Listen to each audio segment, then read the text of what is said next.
Public Library Authority to order at 3:02 p.m. Madam Clerk, will you please call the roll to establish a quorum? Roger Dickinson. Karina Talamantes. Here. Phil Bleckybaum. Katie Maple. Here. Mai Vang. Phil Cerna. Patrick Kennedy. Rich Desmond. Rosario Rodriguez. Pat Hume. Mary Jane Lopez Taft. Here. Rod Brewer. Kevin Spees. Present. Tim Reed. Here. Linda Budge. Here. Noel Mora. Here. Bina Lefkowitz. Here. Nick Blois. And we have 8 members for a quorum. Thank you very much. And I do note that we have 2 members online today, so we'll be doing roll call votes for our action items. Madam Clerk, would you mind reading the meeting statement? This meeting of the Sacramento Public Library Authority is broadcast live and recorded with closed captioning. It is cablecast on Metro Cable Channel 14, the local government affairs channel on the Comcast and DirecTV U-verse cable systems. It is also live streamed at metro14live.saccounty.gov. Today's meeting replays Saturday, February 28 at 4 p.m. on Metro Cable Channel 14.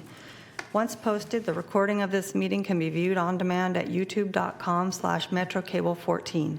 The meeting will also be recorded via Zoom. A DVD copy will be available upon request no later than 2 weeks following today's meeting. The full agenda, including reports, is available at the library's website, www.saclibrary.org. Members of the audience wishing to address the board should complete a speaker identification form located at the back table and give it to the clerk. Members attending via Zoom should raise their hand in the Zoom program. Please speak clearly when addressing the board and state your name for the record. Comments are limited to 3 minutes so that everyone may be heard. All right. Thank you very much. And with that, please stand if you are able and join me in the Pledge of Allegiance. Salute and pledge. I pledge allegiance to the flag of the United States of America and to the republic for which it stands, one nation, under God, indivisible, with liberty and justice for all. Thank you very much, and I welcome everyone to this exciting meeting of the Sacramento Public Library Authority. Thrilled to have this be my first meeting as chair. We'll move on to public comment for matters not on the agenda. I do note that we have one speaker, Mr. Charlie Solt. Please come to the podium. Welcome. Hi, welcome. I'm Charlie Solt. Thank you all for your service.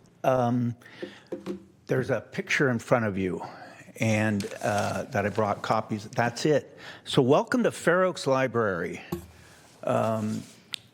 If you don't have to show that photo if you want to block out the offensive word to show it, that's fine.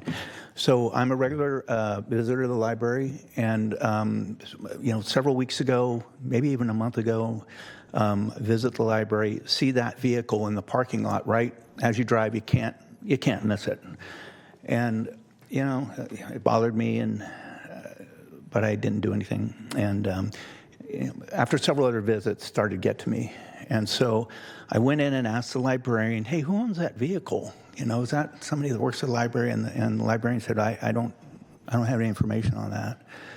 So I said, okay, is there somewhere I might be able to complain? So she gave me a card, a little business card, and it has a complaint number that you can call the library.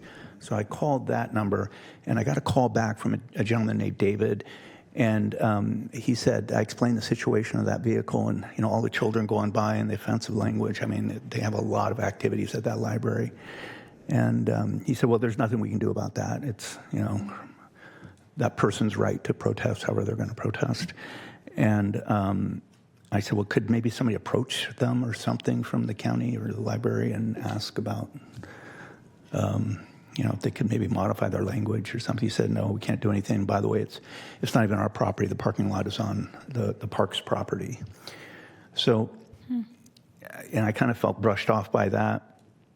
And so I decided, well, let me figure out whose car it is, right?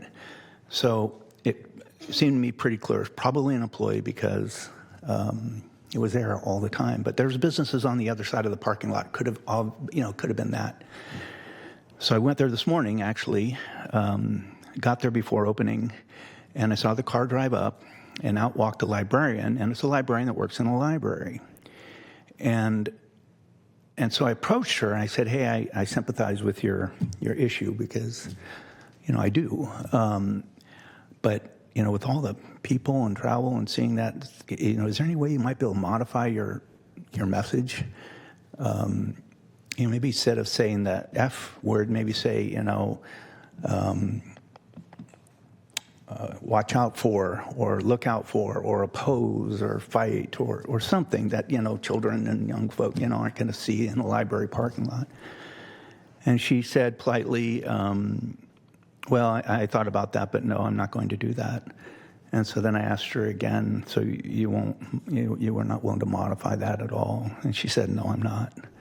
So I decided to come here and make an issue of it because I don't know the law. I'm not an attorney. But, it's just, for a librarian, I pulled out your code of conduct. It was right first page on your website, and it talks about what people that come to the library have to do. They can't use offensive language and so forth. And, to me, that's offensive language. Ironically, literally can't happen. You can't do that. You could fight, you could oppose, you could, whatever. You can't do that. But it fell on deaf ears. And so, before I go to, standing out there with the people with the church racks, and getting petitions and making a big mess, I was going to bring it to your attention because, she's not going to do anything about it. And that's why I'm here. Okay. Thank you for your comments. Thank you for bringing that to our attention. And I'll just follow up. I'll call the library. Hopefully I get an answer so I don't have to proceed. Thank you. And we'll have our staff follow up with you. Thank you. Chair Maple, we have another public speaker online. Okay. Welcome.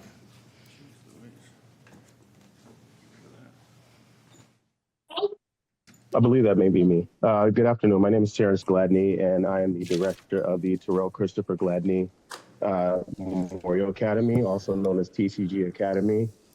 3 years ago, we started sponsoring the Sacramento region for the Scripps National Spelling Bee. Sacramento Public Library used to be a sponsor, followed by, I think they were preceded by the Sacramento Bee. And what our sponsorship does as a regional partner is we allow a direct pathway for spellers from our 15 county regions surrounding Sacramento to have a direct pathway to the Scripps National Spelling Bee.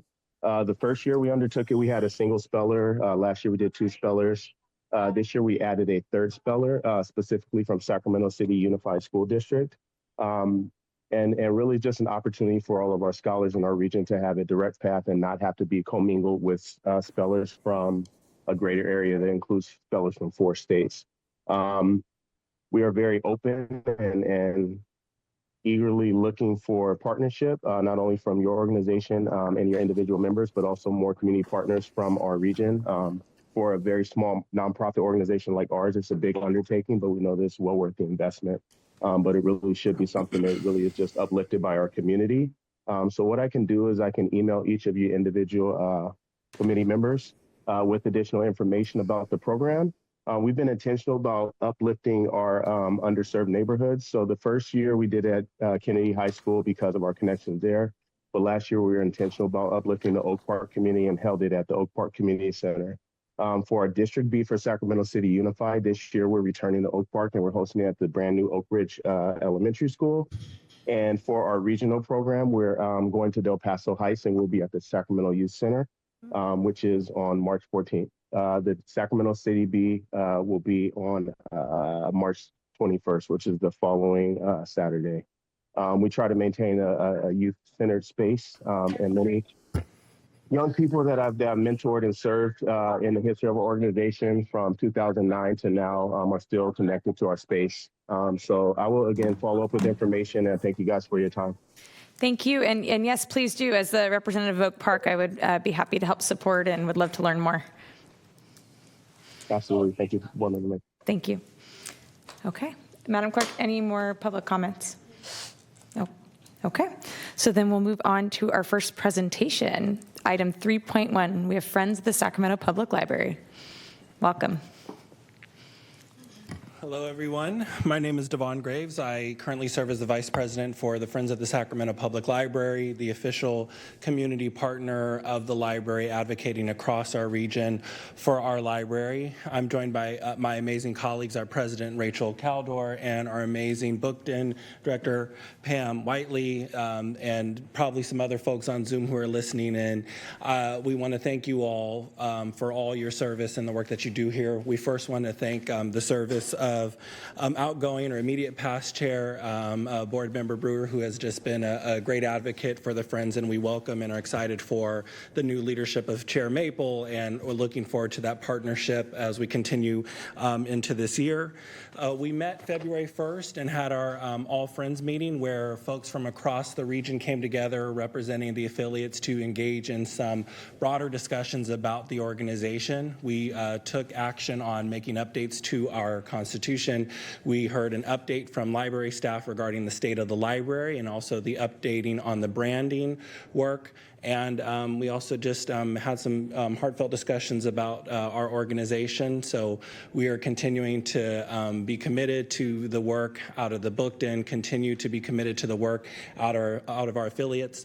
I'll share this morning, I was at the Galt Library where the Galt Friends were meeting this morning, and they are pumped up for a book sale that's coming next month. They're doing a candy sale. So they're thinking about joining the local chamber there. So we have folks that are that's just one example of the many folks across this region who are doing some great work on behalf of the Friends. We have a meeting on March 10th that is coming up. It will be our regular board meeting. It'll be at 7 p.m. on Zoom, so we recommend you checking that out or sharing that with folks. We also do want to speak on the one action item that you have later today, that is the MOU between the Friends of the Sacramento Public Library and the Sacramento Public Library to codify the new brand. I can say on behalf of our organization, we are thrilled at this. We are beyond grateful to the director and to the comms team at the library for one, taking this on, but also inviting us to be a part of that journey. And we have folks that are super, and I can't emphasize this enough, super excited for this new brand. So we have folks that are really waiting on that approval, and they're ready to hit the update on their logo. So please don't rush through the meeting, but as quick as you can get through and pass that, approve it, and sign it, we are going to be updating our brand right away. So thank you so much for all your work. Thank you for the opportunity to report on behalf of the Friends, and I'm happy to take any questions at this time. Great. Thank you so much for that presentation. I see that we have Director Dickinson. Thanks. I just wanted to verify the next meeting of the Friends. You said it's March 10th at 7 p.m.? Correct. And is that virtual or in person or hybrid? It's virtual, so it'll be on Zoom. Okay. Maybe you said that and I just missed it. Okay. Thank you. Thank you. Okay. Any other directors wishing to speak? Do we have any public comment on this item? Okay, seeing none. I just want to say that it was great speaking with you the other night. Was that last night? Last night. Oh, time. Time is a construct. Last night, we saw each other at an event, and I'm very much looking forward to coming and doing a tour of the book den. So I'll be reaching out to schedule that, and if anybody wants to come with me, we can make it a fun party. And then I will try my best to come to the next meeting as well, just to make sure I introduce myself and you all know who I am, and I can hear more about you and how we can partner together. So really looking forward to that. Definitely. Thank you so much. Thank you. Okay, and then I would like to invite up Karen Leland to the State of Safety and Security at the Sacramento Public Library. Or the whole team. Welcome. It's the whole team. Sure. Let's take us a moment to get the presentation queued up. Okay, who can sing? Where's Peter at? I'm going to need some help. Maybe Karen would be a good time to introduce your team. Oh, I'll do that. So Jared, well, thank you, and good afternoon, directors. I'd like to start by introducing my team. Tanisha Mehdi, she is our library security officer. She's been with us for 5 years at the library, but brings 18 years experience in security operations. And she combines strong operational expertise with her ability to connect with our patrons and the community. So she's a wonderful asset to our operation. And then David Holmes, he joined us recently in November. David Holmes brings 10 years of solid security experience, and his position is allowing us to cover provide security coverage during public open hours. So Tuesday through Saturday, and so during all of the open hours. And so we are being able to support staff and patrons throughout the day in our security efforts. Together, our team works behind the scenes to support staff, partner with our contracted officers, and provide guidance and response with difficult issues when they arise. And before Karen jumps into her presentation, I would like to introduce Karen Leland. She's the Safety and Security Manager here at Sacramento Public Library. And every 2 years, we bring forward a state of safety and security updates. This is an important opportunity to step back, look at the data in context, and assess how our system is performing operationally. I'm proud to say that the presentation that you will see today reflects meaningful progress since we last reported in 2024. That improvement doesn't happen by accidents. It's a result of intentional strategy, consistent monitoring, strong coordination, and Karen and team's steady leadership. Karen's been with the library for over a decade and brings both institutional knowledge and operational discipline to this work. Having a dedicated safety and security department is not common in public libraries. I cannot stress how unique it is for us to have this resource. And it underscores how seriously we take this responsibility to staff and the public. And with that, Karen, the stage is yours. And away I go. Okay, so as he mentioned, I'll be providing an overview of our security trends from fiscal year 2024 through our projected fiscal year 2026. This information was in your board packet, information item 5.6. And so our goal today is to provide a clear system-wide picture that supports strategic planning and also confirms that our deployment decisions remain data-driven. We'll be looking at overall incident volume, comparing trends between the city and the county libraries, and looking at behavioral patterns and escalation indicators. And for this overview, city facilities refers to those branches located within the Sacramento city limits. And when we refer to county facilities, we will be including libraries in unincorporated areas of Sacramento County, but also the incorporated cities of Citrus Heights, Elk Grove, Ileton, Galt, and Rancho Cordova. And so overall, we believe that our system has remained stable during this period with consistent and predictable activity patterns. So 2 years ago, we reported a sharp increase in safety and security incidents. Between the fiscal year 2019 and fiscal year 2024 reporting period, total incidents were up 68%. Serious behavioral problems rose 63%, and city incidents rose sharply, with most growth concentrated in high-demand branches like Central Library. In response, we strengthened visible security presence, structured our deployments, built collaborative partnerships, and provided ongoing staff training to manage incidents effectively. Looking at fiscal year 2026, that rapid growth appears to have stabilized. Incident patterns appear predictable. County activity is leveling off as far as we can tell, and there's no evidence of uncontrolled escalation. In short, after significant growth, we're now seeing a period of relative stability across the system. So operational context matters. As we review data, trend interpretation should be viewed in the context of operational changes across the system. In 2024, we transitioned to a new security vendor, Blue Knight Security and Patrol. The lead account manager is a former canine police officer who brings a wealth of information operationally, risk assessment expertise, and strong incident management oversight. We implemented after-hours security at targeted locations where encampments and other after-hour activity directly impacted branch operations throughout the day. We installed the security gates at Sylvan Oaks Library, which had been experiencing exceptionally high after-hour activity. In 2025, as you are all aware, we had several branch closures.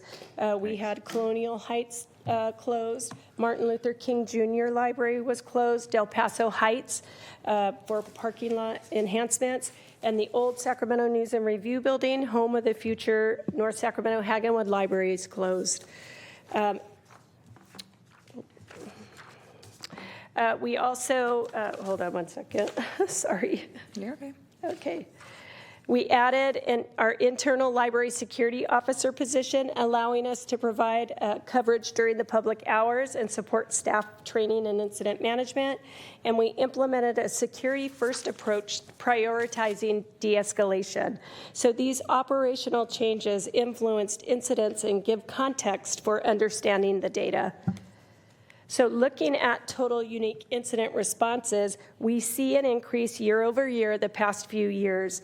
Since our last report out 2 years ago, activity has grown more modestly from 1,469 incidents to 1,516, with a projected total of 1,642 for fiscal year 2026. This represents to us manageable, predictable growth, and our experience shows that the system is operating under control. The main point is that after a period of rapid growth, incident activity has stabilized at levels we can effectively manage across the system. Some incidents are expected in a library system of this size, but overall the environment appears stable and predictable. City branches continue to account for the majority of system-wide incidents and largely shape overall totals. County locations experienced some increases in fiscal year 2025. However, those numbers are now stabilizing. Importantly, no single county branch is showing disproportionate growth. While city branches tend to drive total system numbers, county operations are demonstrating stability following targeted interventions that we believe suggest the interventions are working as intended. Incidents appear concentrated in a limited number of branches rather than evenly across the system. Central Library has consistently shown the highest activity, followed by other high-demand city locations.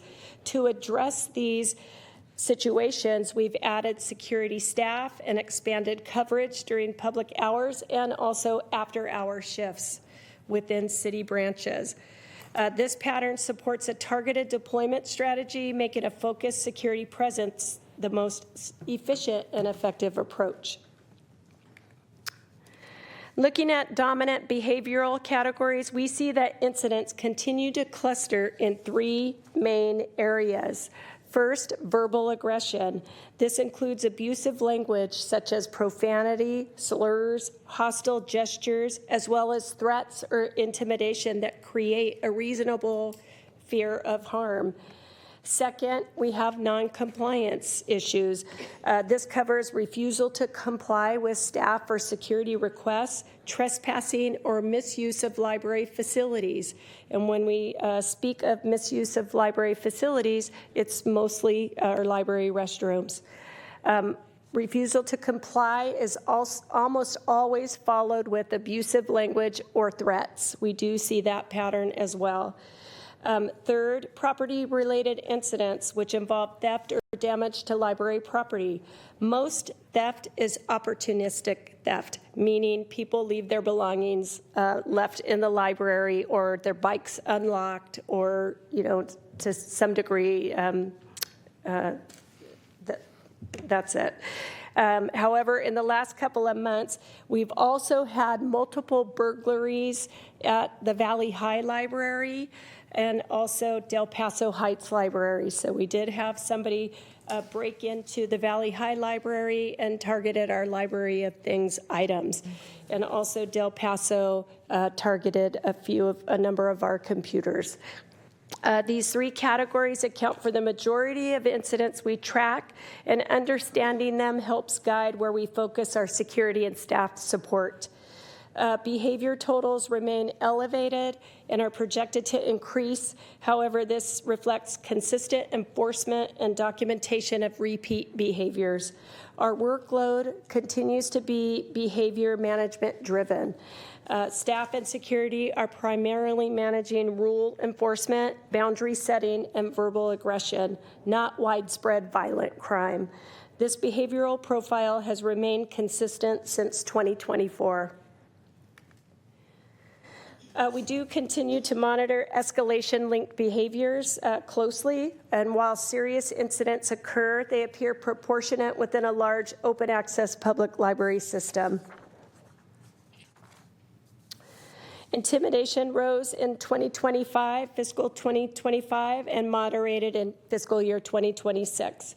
Incidents of non-injury violence, aggressive behavior that did not cause physical harm continued to occur at a steady rate. Assaults incidents have declined but remain present. And assaults include physical assault, spitting, use of pepper spray, credible threats, and other physical aggression. These events represent direct or threatened harm to staff, security, or patrons, and highlight the importance of immediate response and risk mitigation. Weapon incidents, overall, the volume is low, but one weapon incident is too many. They carry significant risk. These include possession, weapon possession, or discovery of weapons on library property, as well as threats of use of weapons. Most reports involve knives, with fewer involving firearms, machetes, or chemical sprays. Fiscal year 2026 data shows a significant reduction, though targeted prevention and planning remain critical. So escalation risk exists, but it is being actively monitored and contained. Targeted interventions and prevention strategies appear to be effective in maintaining safety. So bringing this all together, the system appears to us to be operationally stable. Incident activity appears predictable and concentrated. We're not seeing evidence of uncontrolled growth.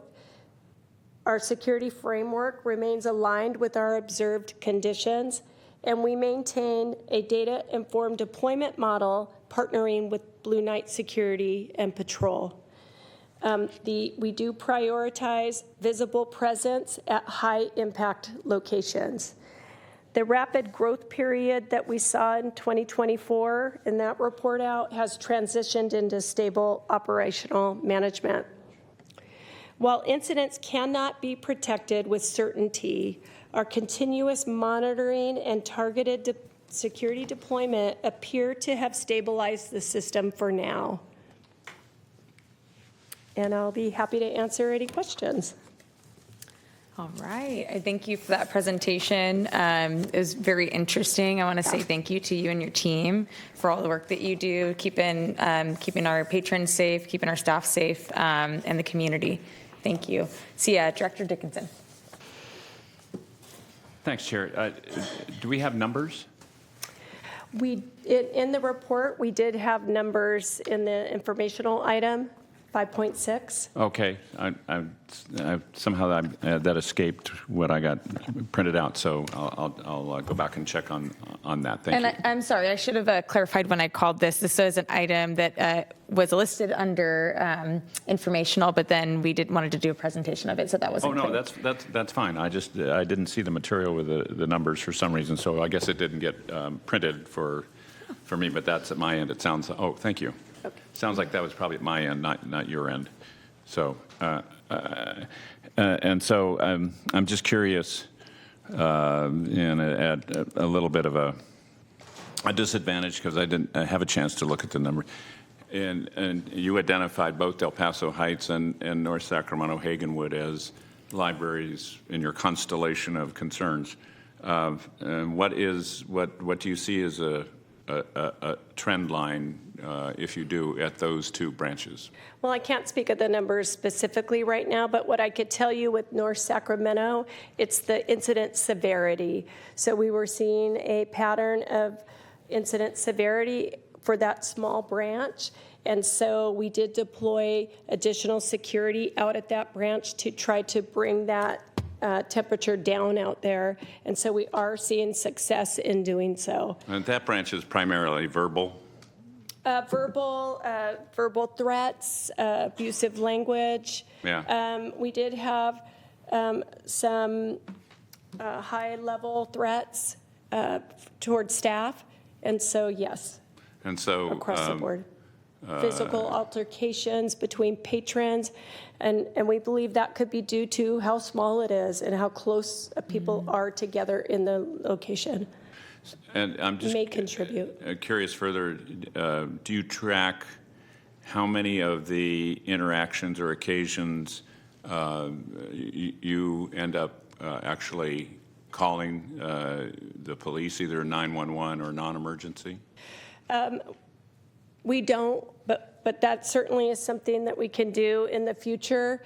We do call the police out to North Sac quite often, and we did install panic buttons out there for that purpose as well. Mm-hmm.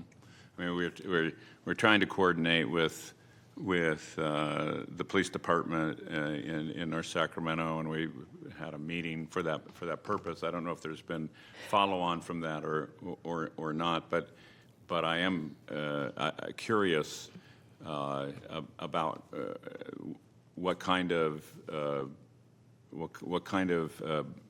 incidents we're seeing that are triggering calls and the response, whether that is working effectively or adequately, especially for those branches. So. Well, if we can dig into that a little bit, I can provide that information to you, but I could speak to that we have pushed panic buttons a number of times at North Sac since your meeting, and the police have responded. Okay, that's so good. We're happy to report that. All right, Yes. That is good to hear, and that's something that I would be very interested in as on an ongoing basis. If in some way you think the response is not what you would like it to be or hope it to be, then we could get together and talk about that and make sure we've got the police department looped in so that we're as effective in responding as possible. And we appreciate all of your support. Thank you. Yeah, okay. Thank you. Okay. All right. And I see Director Reed. Thank you. Got to turn the microphone on. Hi, Tim Reed from Galt. We love our library in Galt, by the way. I have a long history in public safety. And so when I see any types of numbers going up, it concerns me. If at any of my other public safety agencies had an increase like this year over year, it would concern me. So my question is, at what point or what percentage increase or what type or number of increase would we start being concerned about these types of incidents? Because you're telling me, we've had an 11% increase in the total incidents, and then I looked at the behavioral, and it's a 20% increase over the last 2 years, but you're saying that it's not that concerning. So my question is, at what point should we start being concerned? Well, we are concerned, but we see that it is stabilizing and that we are being able to manage it through all of our efforts with security and additional security hours and having a stationed officer out at a site. So we're always continuously looking at the data. We're looking at the types of incidents that we're having. We see that the numbers are going lower for the escalated behaviors, and so that's promising. Everything could change tomorrow, but we are continuously looking at the data, but we, right now, it feels stable. And, we have our security first approach. We have a lot of support from our new security company. And so our experience is showing that it's stabilizing. High numbers, but stabilizing. Okay, thank you. Okay. Okay. See Director Lopez-Taff. Thank you so much, Chair Maple. My question or concern is along the same lines as Director Reed. And, you know, when I see projected numbers of that are rising for security concerns, I need to ask, what are some other factors besides the physical security officers or security systems or what have you are we employing? Because I would rather see a projection that we're going to mitigate substantially these incidences that we're trending down as far as what we hope to do in our efforts. And so the question is, what else are we doing to support security within the system? Yes. So we're doing additional training with our staff. We are also installing panic buttons. We are collaborating on security task force meetings through PBID operations and organizations. We participate downtown in the downtown task force.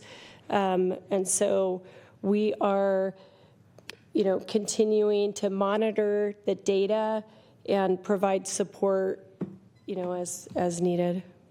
And Jared, do you want to speak to that?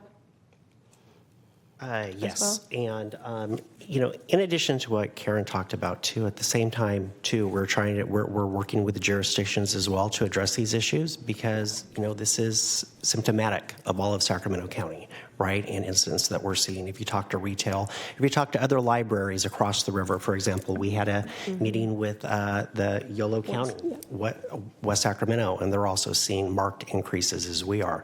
So this is a much larger issue.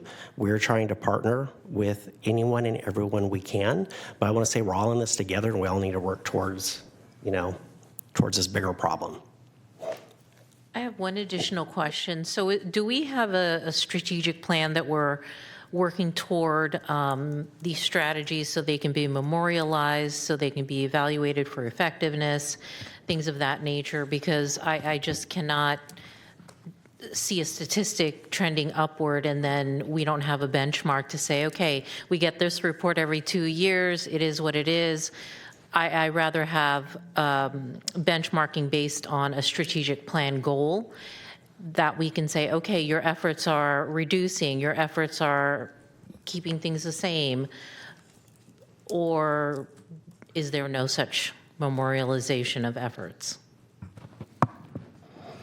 Well, as part of a strategic plan, it's about, you know, safe environments, safe communities. So we are working to try to achieve that through our different rules of conduct with our efforts towards diversity and inclusion, right? Doing a better job of understanding why some of these incidents occur or how we can better approach a patron who might be doing something so that it doesn't set off into other behaviors. So we are working in concert with the strategic plan on this.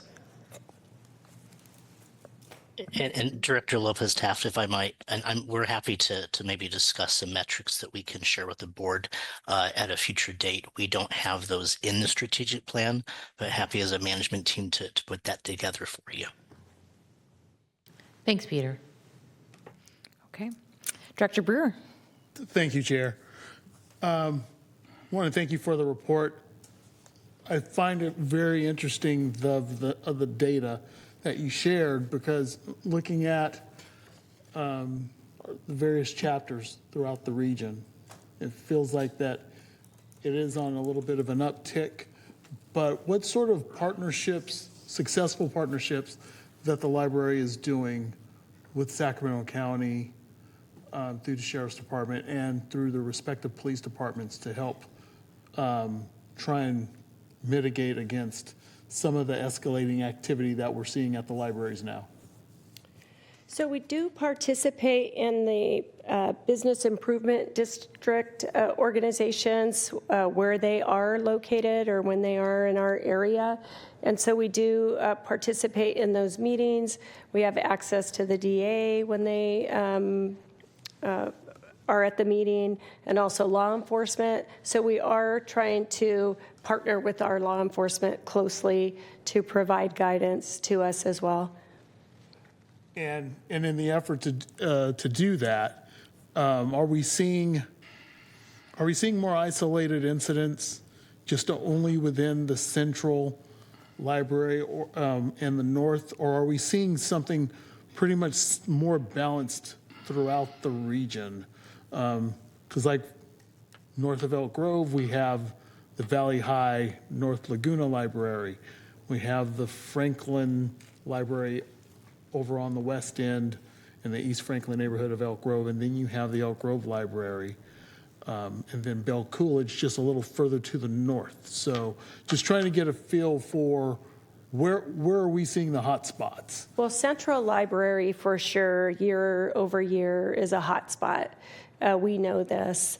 But I think if you look at the surrounding area, Valley High, often there's encampments that start to grow around the Valley High Library. And then so there is a correlation for us when that starts to happen, that we start to see after-hour incidents and also incidents during the day as well. And so we have been using, currently we have an after-hour security officer stationed there due to the burglary, and we're shoring up our operation so that we can remove that position, but we've continued to have intermittent security after hours for Valley because of those issues. And so we do see that when we have after-hour security presence, it resolves some of the issues that we have during the day. So Valley High Central Library is just a hot spot. I think we have, a lot of people moving in and out. At Central, we like to say people don't want to be told what to do. And so that just when you, use your best de-escalation skills and try to have people follow the code of conduct, sometimes they blow into something bigger.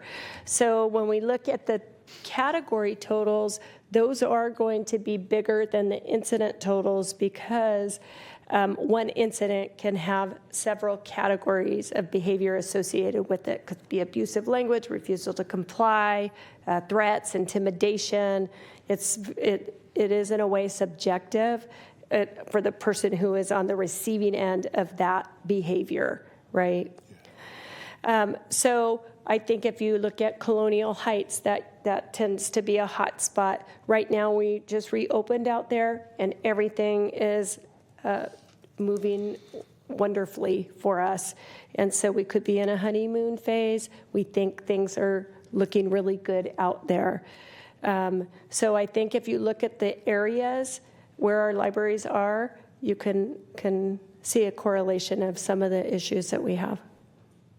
Definitely, because because for the health of the community and for the health of the library itself, just trying to figure out how to gauge the weighted amount of how many security officers you need per site, because obviously for security, their duty is to observe and report, not to enforce. And so just making sure that we have the right number of security at each location, even after hours. That way, they can provide the right eyes and ears for police or in the sheriff's department, depending on where they're at, just to make sure that the deterrence is being enforced and being kept, just to make sure that the surrounding community is safe as well. Absolutely. I agree 100%. Okay. Thank you, Director Brewer. And I just have a quick follow-up question before we move on to Director Lefkowitz. So are the staff at the Sacramento-based library, so including downtown, the Central Library, Colonial Heights, Valley High, and others, are they trained, either the security or staff at the library, to use 311 by chance, the city? Oh, yeah. So okay. And specifically for encampments? Oh, yeah. Okay. Yes, we do. We do call. We've seen a better response than we have had in the past.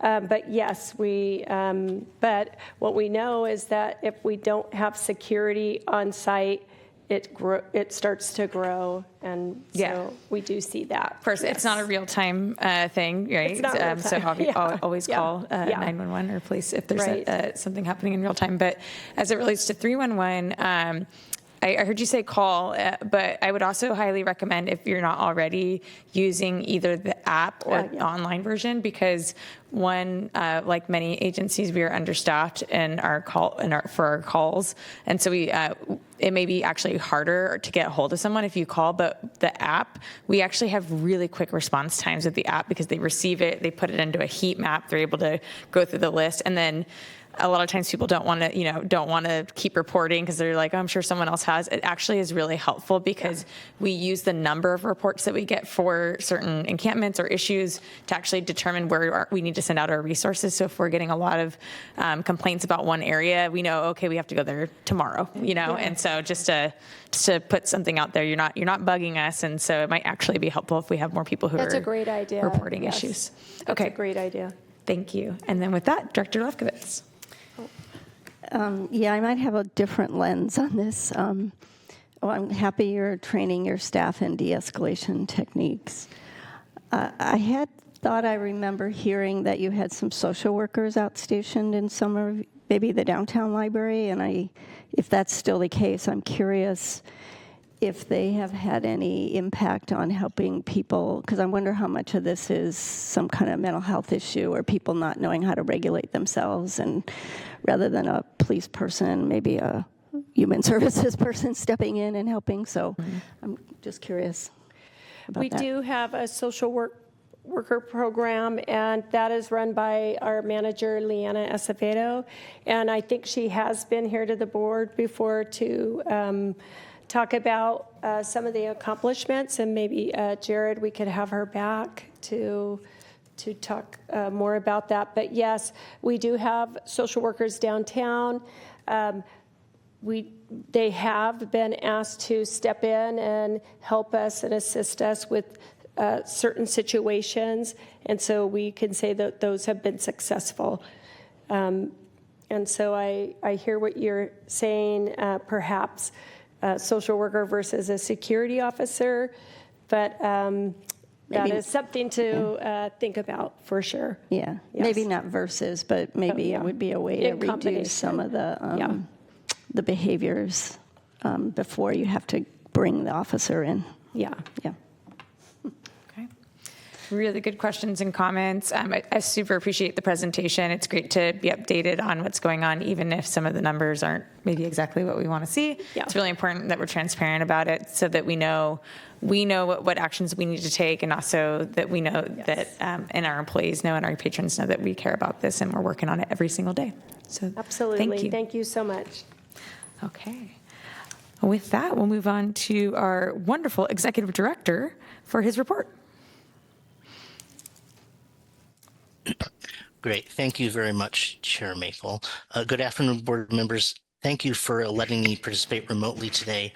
I'm in Washington, D.C., where I just completed American Library Association National Legislative Day, and we were able to visit with both our senators from California, Senator Schiff and PD's staff, as well as Congress people Matsui and Barra. We had some great conversations about supporting the Library Services and Technology Act and the Institute for Museum and Library Services, which is the only federal funding local public libraries receive. We also talked with them about the E-rate program, which provides internet service to libraries at a significant discount. For the board's information, we receive about an 85% discount on our internet because of our participation in E-rate and the statewide CNIT program. So these are vital programs for America's libraries. We also talked about the recently released Government Accountability Report on the condition of public library buildings in America. And this study found that an estimated 70% of public libraries have a backlog of deferred maintenance and repair. And it also found that 71% of public libraries cite construction costs, labor, materials, and funding as key challenges to addressing those repairs, which I don't think is a surprise to any of us in local and state government. Things cost a lot of money, and there never is enough of it. But that is why we're very grateful for the the state library's Building Forward Infrastructure Grant Program, which has allowed our member jurisdictions to receive the funding to complete the projects we're currently undertaking. And we really appreciate the collaboration with them during this process. And as you know, construction dates and information changes. So we hope that the information in the packet is as up to date as it can be, but things may change and we'll update the members of the board accordingly. And on that vein, we are working towards securing a ribbon cutting date for the Colonial Heights meeting room.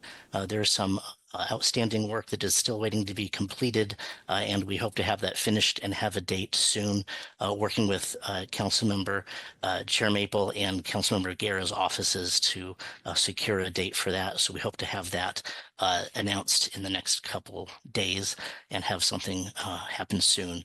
Saturdays in March are very busy, so we're grateful that they're finding time to do that. And also, the Martin Luther King Library and Elk Grove Libraries are on track for summer 2026 openings, which we have in the packet there. And then the North Sacramento Hagenwood Rotary, the North Sacramento Hagenwood Library is also on schedule. And we recently, this last weekend, I attended the Rotary Club of North Sacramento's Centennial Gala. Their Centennial Project is sponsoring our Library of Things at that location. And so we're looking forward to having that as a key feature when we open that building. It's going to be a very great thing for our community. There are a couple items in the written report from the executive team I'll just highlight. And the first item is the harm reduction partnership with the harm reduction services. And this is a great example of how we're trying to partner with communities, organizations as part of our strategic plan to bring the services that our community needs to the library and help promote them. So this service is new, and we're looking forward to having great success with this partnership and seeing how we can continue to grow that new partnership. And we're also happy to talk about our volunteer meetup and recruitment that happened at the Valley High North Laguna Library. Over 70 people attended, and they talked about their volunteer experiences and learned more about what they can do with the library. And I think it was a success. We had over 20 new volunteers sign up for our adult literacy program to help volunteer, which was a great thing. And then finally, I'd just like to highlight our Library After Hours teen takeover. We had over 100 teens in our library galleria on the 26th. They had a great evening of socializing, having activities, and doing some artwork. So we're really happy that we were able to provide a place for the teens to do that. It's a popular program, and we're looking forward to having it again next year, I hope. And with that, I'm happy to answer any questions the board might have from the written report and the things that I have spoken about and anything else the board desires. Okay. Any questions for our executive director here? Director Mora. Thank you. I have one. Thank you for your report.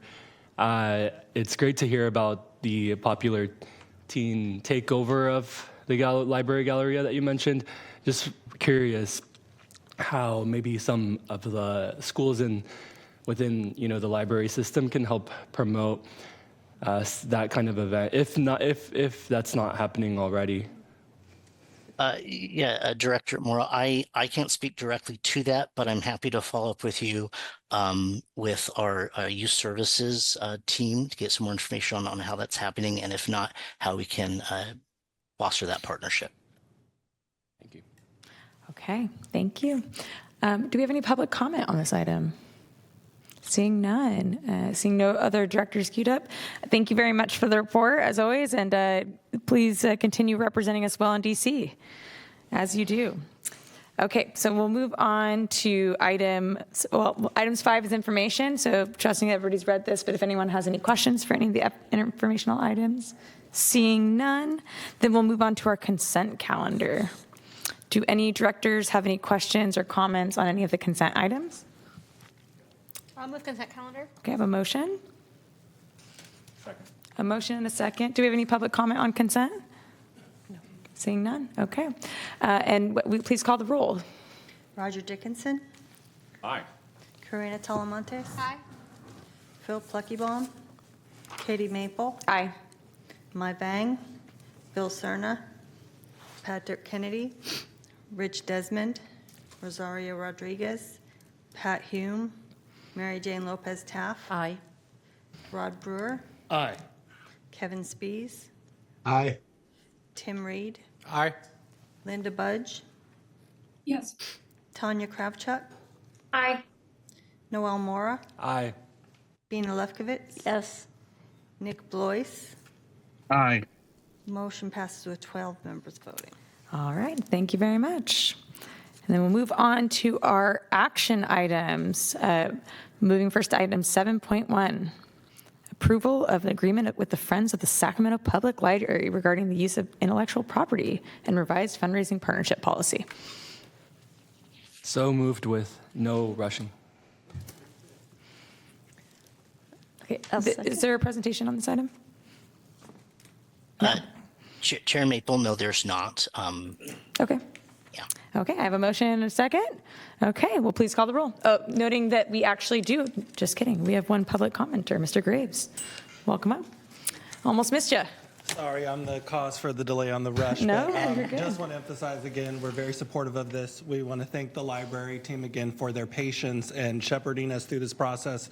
Change is not easy, so this was not a rosy conversation as an organization, but a necessary conversation to update. I also want to thank Rachel for her leadership through this, Anita Scurry for her work on the MOU, General Counsel for your work in partnership with this, so we definitely urge your support of this MOU. Wonderful. A true collaborative effort. So with that, you may now call the roll. Roger Dickinson, Aye. Karina Talamontes, Phil Pluckybaum, Katie Maple, Aye.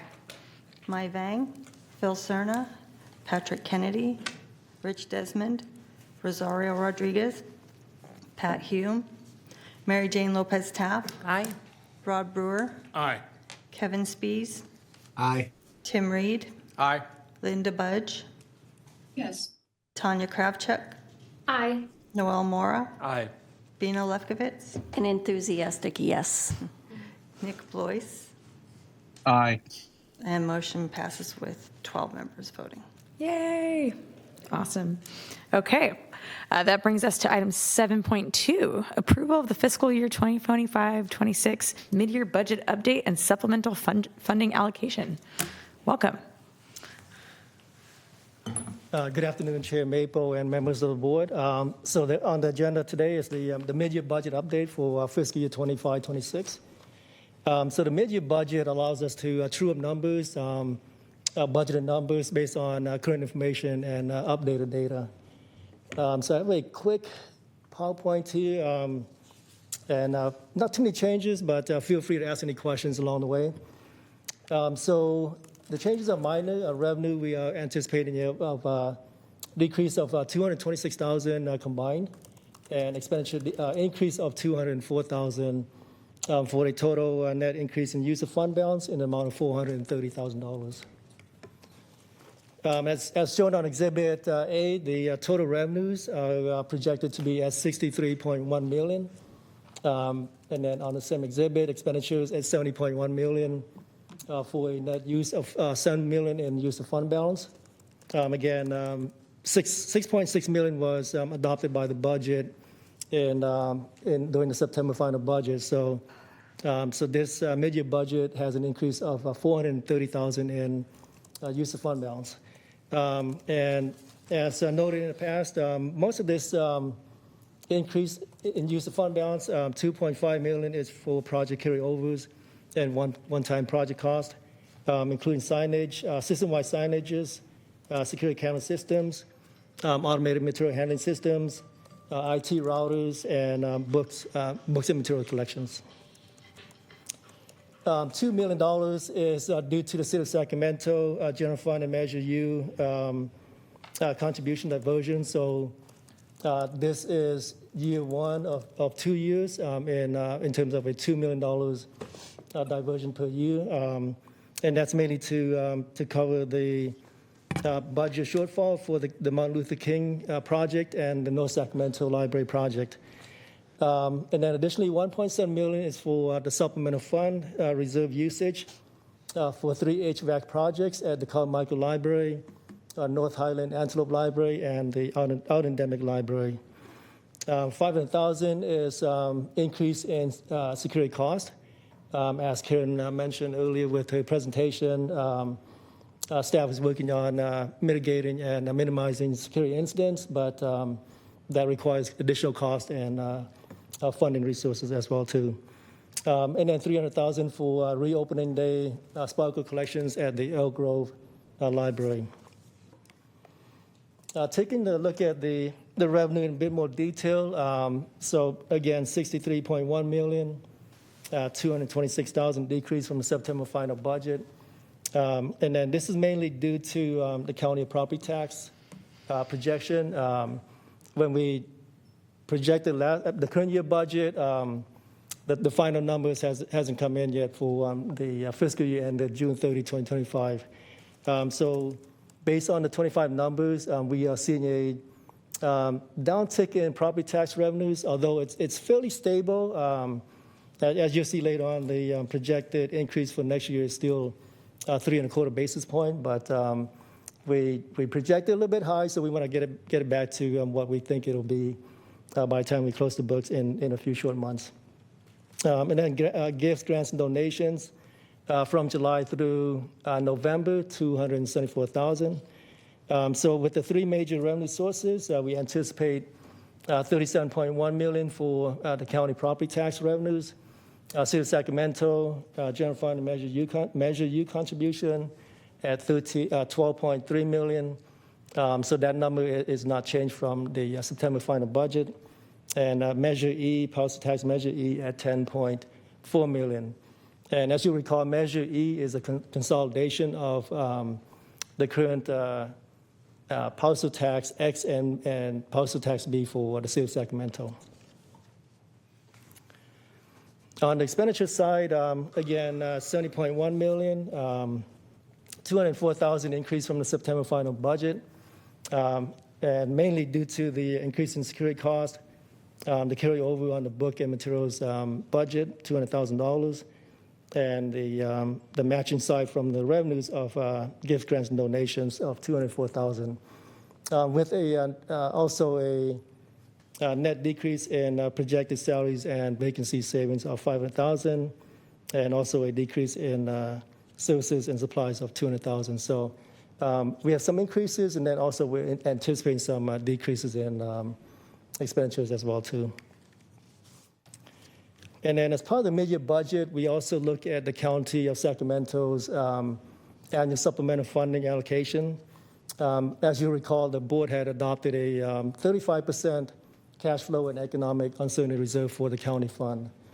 The Finance Advisory Committee, the makeup is of the county CFO, city finance directors, and other partner finance directors from partner agencies as well too. So we met as a group on January 28th to look at the audited financial statements. And these are finance folks, so we focus mainly on the fund balances to take a look at the fund balances and determine the required reserves, system-wide improvements and equipment needs, and also the 5-year forecast. So during the meeting, there were lots of questions. The end result was a recommendation to allocate $117,000 in supplemental funding allocation for fiscal year 26. And so how do we get to the supplemental funding allocation amount? So table 1 on the staff report shows how the number is derived. So we start with the fiscal year ending June 30, 2025 fund balance. So when we close the books, we ended the year at $34.1 million. And then less the cash flow and economic uncertainty reserves of 35%, which is $13.2 million. Restricted reserves, that includes the current supplemental fund balances, deferred maintenance, bequests, donations, and so forth, about $6.3 million, $8.2 million to cover future structural deficit. That's based on our 5-year forecast. And system-wide security, IT, AMHS, furnitures, and fixtures of $6.2 million. So that gets us to $117,000 in allocable fund balance into the supplemental fund. Exhibit A, Table 2 shows how the supplemental fund is calculated, and that's mainly based on three factors: property taxes, circulation percentage, and service area population. So the sum of the three, the average gives you the annual supplemental funding factor. And then on applying that percentage to the 117,000 gives you the proportionate share of the allocation per each agency. And then the green column shows the supplemental funding allocation balances at June 30, 2025, which is last fiscal year. So we ended the year at 5.2 million combined. And then the beige column, fiscal year 26 usage, shows that we'll be using 27,500 for the IL-10 remediation project. And then on the county unincorporated areas, the county had requested to use about 1.7 million for 3 HVAC projects at the Carmichael, North Highland, and Alden Demick branch. And then lastly, the final column, this is the projected estimated supplemental fund balance at June 30, 2026. So in about 4 short months, we'll be closing the books again and prepping for the audit. So these are the balances that we anticipate for supplemental fund for a total of $3.6 million combined. Position control, no recommended changes at this time. So staff is recommending to keep it at 343.5 FTEs. And then looking ahead towards fiscal year 26-27 budget, so the county property taxes, although it's fairly stable, but we're seeing a downward trend. And so next year we're anticipating to project a 3.25 basis point for property tax revenues. And we do communicate with the county assessor to come up with these analysis. And we try to stay conservative on the revenue side, hoping that we are on target and hopefully not too low and not too high. And then on the city of Sacramento General Fund and Measure U, so as I mentioned, fiscal year 26 has a $2 million diversion, and fiscal year 27 there's another planned $2 million diversion for the Martin Luther King and the North Sacramento library projects. So a total of $4 million combined over the 2 years span. And then also the previously projected step-up increases have also been eliminated.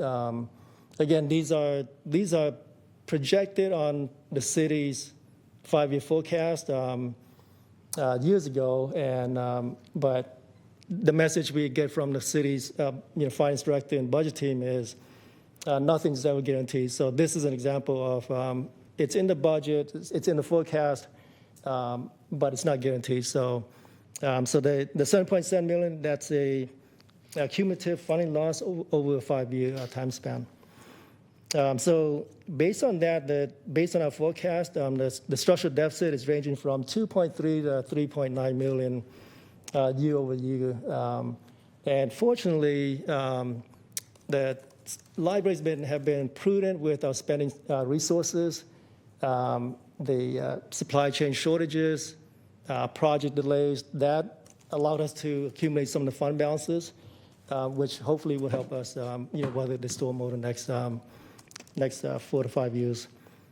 So last bullet point, in the long run, it's unsustainable to be dipping into fund balance on an annual basis. So hopefully we'll continue to have conversations with the city's finance director, the budget team to hopefully come up with a solution on the long-term fiscal planning. And then on the last slide, City of Sacramento Measure E is projected to be increased at 3%. This is capped at the 3% level based on the San Francisco CPI index. And then CalPERS contribution, we're anticipating an increase of 55 basis points for the employee contribution, so bring it to 21.4% for fiscal year 27. And staff anticipate on bringing the budget, fiscal year 26 27 budget to the authority board May 28th meeting. So that's a pretty quick summary. Any questions, I'll be happy to answer them. All right, thank you for the presentation. I see Director Dickinson. Thanks, Chair. Thanks, Chair. I had just a couple things I wanted to ask about. Thank you for the presentation.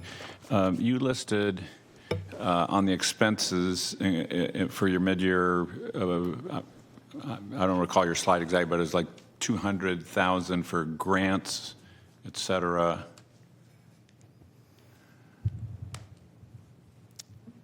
I think it was Yeah, this one more. slide, oops, What? right there. Yeah, okay. And so how are grants, gifts, and donations an expenditure? So Director Dickinson, we receive,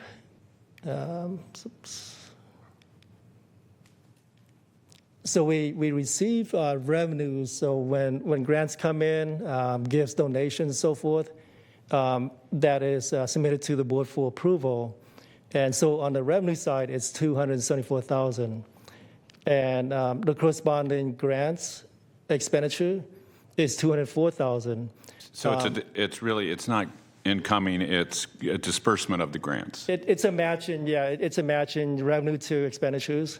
Okay. And then the number is slightly different because a portion of the revenue have been budgeted already and based on the September final budget. So that's why you have 274,000 in revenues and only 204,000 in expenditure.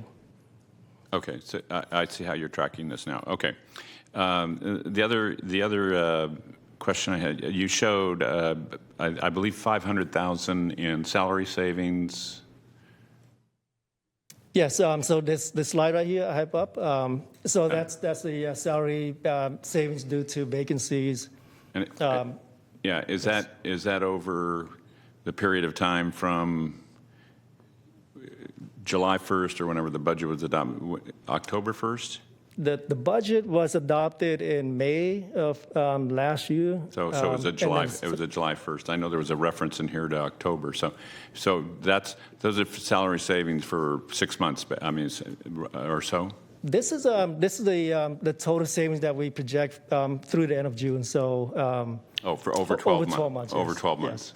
Yes. Okay, that's helpful also. But one of the things is I would just suggest, if you're not already planning to do it, is as you look at the 26-27 budget, that since there's a structural deficit, that you examine positions that have been vacant for an extended period of time, and that can be defined in lots of different ways, to determine whether those positions should be retained or not. Because I noticed your position control was the same number of positions. So I assume that was not just this year, but perhaps considering for next year as well. And so it just seems to me if you've got positions you've been carrying for a long time, and they're not filled, they need to be looked at, because we're looking to appropriate money for those, to carry those, and we could get certainly not everything we need in order to balance the budget or to address the structural deficit for 26-27, but we could get something out of that. So that's just something I encourage. Yeah, that's a good approach. I mean, and position control is one of the many things that we look at as we start the next year's budget. So yeah, we'll certainly visit position control as well too. Thanks, Chair. Okay, thank you. Any other directors with comments or questions on the mid-year budget? Okay, seeing none. Any public comment on this item? Seeing none. Oh, I should be asking if any of other directors online, but I'm assuming you've also been looking at that. Okay, wonderful. All right, with that, does this needs a motion? So moved. I have a motion. Second. I have a second. Okay, please call the roll. Roger Dickinson, Aye. Karina Talamontes. Aye. Phil Pluckybaum, Katie Maple, Aye.